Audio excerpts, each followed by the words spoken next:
The way that we have taxed working people and made it harder and harder for them to succeed is one more way in which the government is basically saying, we don't value your work. I don't know if you've ever thought about it, but when the government says, we're going to take a significant portion of your wages and we're going to confiscate them for what we think we should spend them for. Now think that through. Because the logic of that is the government saying, your work is less valuable than our needs for what you earned. What you did to get your money is of less value than what we're going to do with your money. That's true. And as I look around and see what government has done with a lot of our money, including the $634 million website, I'm once again reminded that Americans ought to be at a point of saying, enough.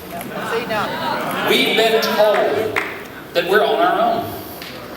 And pretty much we are.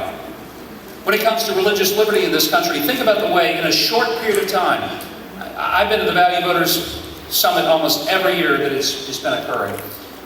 And I don't think I've ever seen such a dramatic shift in 1 year's time.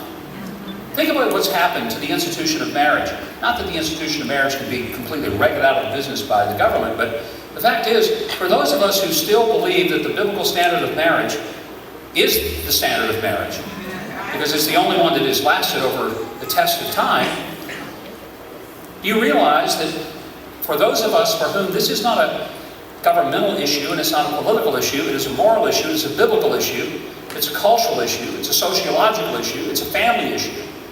We've been pretty much told, you're on your own. Think about the photographer in New Mexico that is in trouble with the government because that photographer refused to take part in a same-sex wedding. Do you remember how we were told, don't be afraid of same-sex marriage because it's not going to affect people who don't believe in it.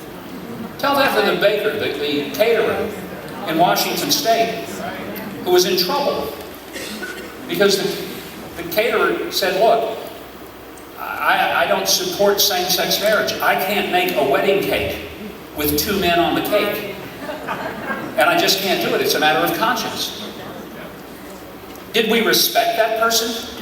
Did we say, we understand, we are a tolerant, we are a diverse society, and your view is just diverse from the views of the people who wanted you to make a cake, so they can go somewhere else and have a cake made? No, that's not what we did.